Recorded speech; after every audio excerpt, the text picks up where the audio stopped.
Good Thursday morning, everyone, and welcome into today's daily Bible reading for March the 16th. Today we are reading together in Exodus chapter 40. We have made our way through another one of the Old Testament books. We've knocked out Genesis, knocked out Exodus, or we're about to knock out Exodus, I should say. And then we'll be making our way tomorrow into Leviticus. We'll be looking at Leviticus chapter 1 and chapter 2 tomorrow, which are going to detail a couple of sacrifices for us, the burnt offering and the grain offering. We will read that in Leviticus 1 and 2 tomorrow and give a little detail about what we read there. But for today, we do want to finish up by reading together Exodus chapter 40, which is puts the nice bow on the reading that has been Exodus. We've read a lot about instructions given. We've seen the instructions put into use as the tabernacle components have been created, and now Moses is going to put everything together and arrange it as it ought to be so that it can be used for the purpose that God has designed for it, for it to be the place where his presence would dwell. So let's read about that here in Exodus chapter 40.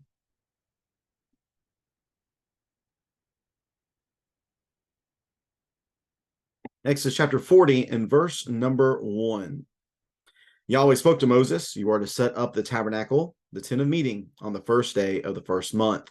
Put the ark of the testimony there and screen off the ark with the curtain. Then bring in the table and lay out its arrangements. Also bring in the lampstand and set up its lamps. Place the gold altar for incense in front of the ark of the testimony.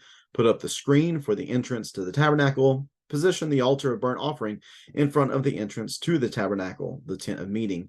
Place the basin between the tent of meeting and the altar and put water in it. Assemble the surrounding courtyard and hang the screen for the gate of the courtyard. Take the anointing oil and anoint the tabernacle and everything in it. Consecrate it along with all its furnishings so that it will be holy. Anoint the altar of burnt offering and all its utensils. Consecrate the altar so that it will be especially holy. Anoint the basin and its stand and consecrate it. Then bring Aaron and his sons to the entrance to the tent of meeting and wash them with water. Clothe Aaron with the holy garments. Anoint him and consecrate him so that he can serve me as a priest. Have his sons come forward and clothe them in tunics. Anoint them as you anointed their father, so that they may also serve me as priest. Their anointing will serve to inaugurate a permanent priesthood for them throughout the generations. Moses did everything just as Yahweh had commanded him.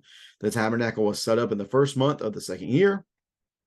On the first day of the month, Moses set up the tabernacle. He laid its bases, positioned its supports, inserted its crossbars, and set up its pillars. Then he spread the tent over the tabernacle and put the covering of the tent on top of it, just as Yahweh had commanded Moses.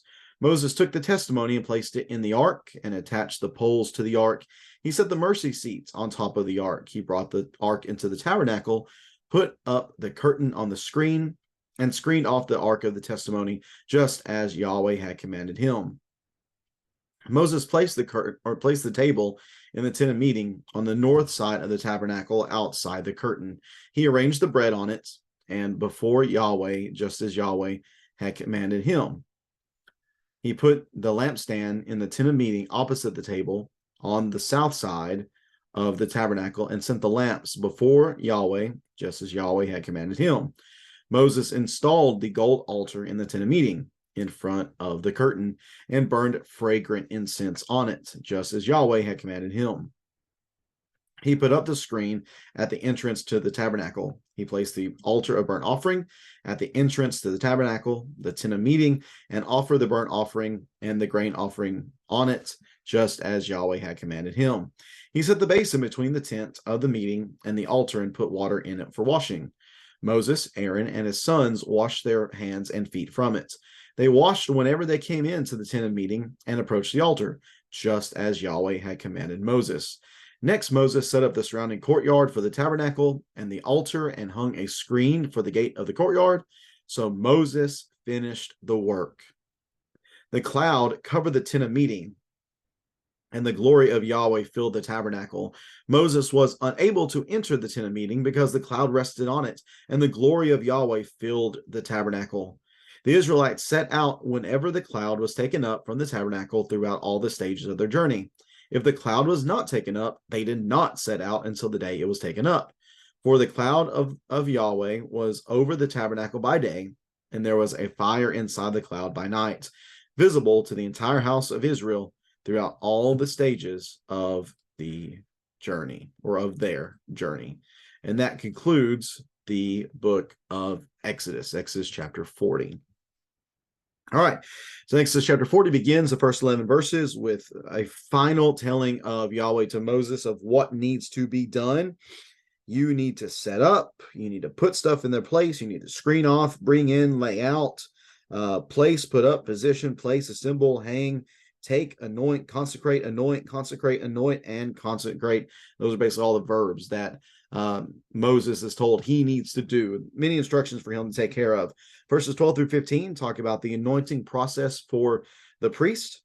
And then there's a concluding verse, basically a good summary verse in verse number 16, where it says that Moses did everything just as Yahweh had commanded him. There's full obedience from Moses toward the commands of Yahweh, again, showing of his faithfulness toward him.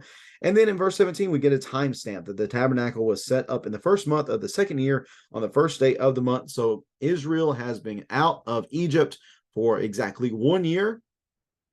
And now it is time for them to take this next step in their journey to have this place where Yahweh will come and dwell. So verses 18 through 33 basically tell everything that Moses did, that he set up, he laid, he positioned, he inserted and set and spread and put, he took and placed and attached and brought and put up and screened off and placed and arranged and put and set up, installed and burned. He put up, he placed, he offered, he set and put, and finally he set up once more. And then it's concluded at the end of verse 33. So Moses finished the work, which again is another echo from creation. Just as Yahweh looked out and saw the completion of his creation, so now we see Moses doing the same thing. Verses 34 and 35 tell us about God's presence, Yahweh's presence being among the people now, having this place where he can dwell. It was manifested in the form of a cloud and also of the great pillar of fire. In verses 34 and 35, it says that the cloud covered the tent of meeting and the glory of Yahweh filled the tabernacle. It was so great. Yahweh's presence was so great here in this moment that Moses himself could not even enter into the tent. And of course, that would be that should have signified something to the people, that Moses, who was up on the very top of the mountain, could not even enter the tent at this time for the greatness of Yahweh's glory. And then verses 36, 37, and 38 really give us the blueprint for the rest of the journey from this point on.